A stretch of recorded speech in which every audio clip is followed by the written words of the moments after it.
안녕하십니까. 근본 있는 투자 생활 근투생의 김민우입니다.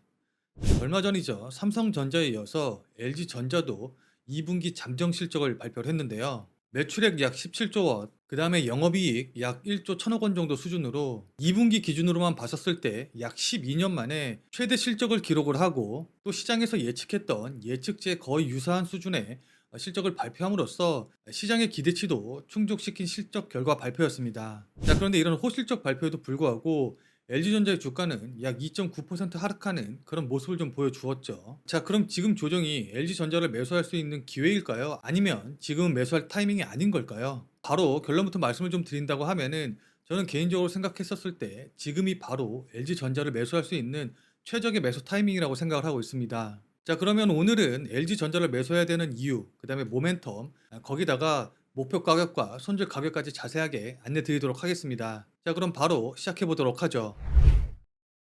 자, 우선 LG전자 같은 경우에는 지난해였죠.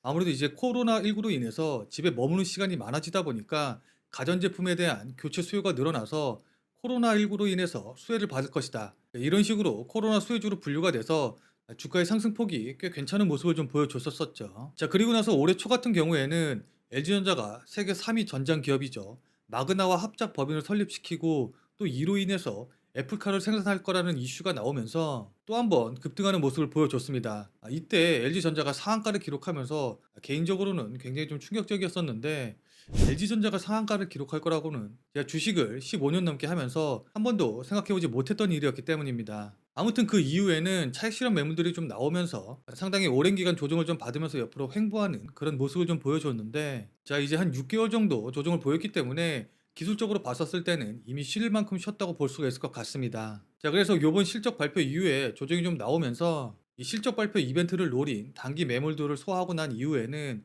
추가적으로 좀 반등할 수 있는 그런 계기가 되지 않을까, 이렇게 생각을 하고 있는데요. 자, 우선 일단 실적적인 측면으로 좀 살펴본다고 하면은, LG전자가 그동안 굉장히 아픈 손가락으로 여겨졌던 스마트폰 사업에서 완전히 철수함으로써 매 분기마다 약 2천억에서 한 3천억 정도 계속적으로 찍히던 적자가 없어졌기 때문에 그만큼 실적 상승의 요인으로 기대가 되고 있습니다. 자, 이거 같은 경우에는 비단 2분기뿐만이 아니라 앞으로도 계속적으로 지속이 될 것이기 때문에 실적에 한 단계 레벨업을 이룰 수 있는 계기가 되었다고 볼 수가 있겠죠. 자, 그리고 일각에서는 코로나 백신이 하반기에 많이 풀림으로써 여행의 수요가 늘어나고, 또 외부 활동이 증가가 되면서 TV와 같은 이 가전제품의 수요가 줄어들 것이다, 그로 인해서 LG전자의 실적이 하락할 것이다 라는 우려도 있는데요. 자, 그러나 저는 이 코로나 사태 이후에 소비의 양극화가 굉장히 심해졌기 때문에 OLED TV를 포함한 이 프리미엄 가전 시장은 여전히 견고하게 성장할 것이라고 보고 있습니다. 따라서 이 부분은 저 개인적으로는 크게 걱정하지 않아도 될 거라고 생각하고 있는데요. 자, 그리고 무엇보다 주가를 강하게 상승시킬 수 있는 하나의 모멘텀이 될 수 있는 이슈는 바로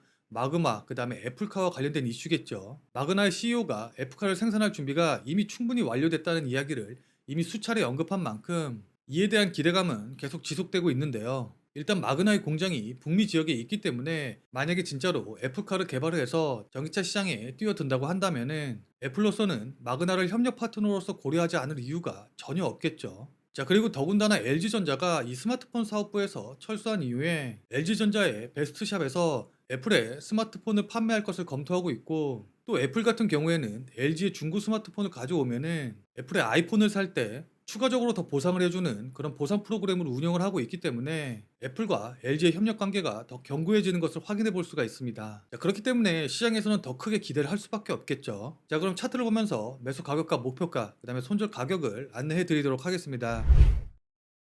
자, 일단 차트를 보면은 올해 초에 애플카 관련 이슈로 인해서 급등이 나온 이후에 아까도 말씀드렸다시피 굉장히 오랜 기간 상당히 좀 조정을 받는 모습을 보였는데, 6월 말경에 이 하락 추세선을 돌파하는 움직임이 나왔고, 현재 2분기 실적 발표 이후에 다시 20일 이평까지 내려와서 조정을 받는 흐름을 좀 보이고 있죠. 자, 그렇기 때문에 지금 현재 가격대에서도 충분히 매수가 가능하다고 보고 있습니다. 자, 그래서 현재 가격대에서 매수가 진행이 된다고 하면은 직전 저점 부근이죠. 15만 원 이하로 내려가게 되면 이때 손절을 고려하셔서 대응을 하시면 될 것 같고, 자, 이 자리에서 지지받고 반등이 나온다고 하면은 목표 가격은 장기적으로 봤었을 때 한 20만 원 정도를 보시고 대응을 하신다고 하시면은 크게 무리가 없으실 것으로 보입니다.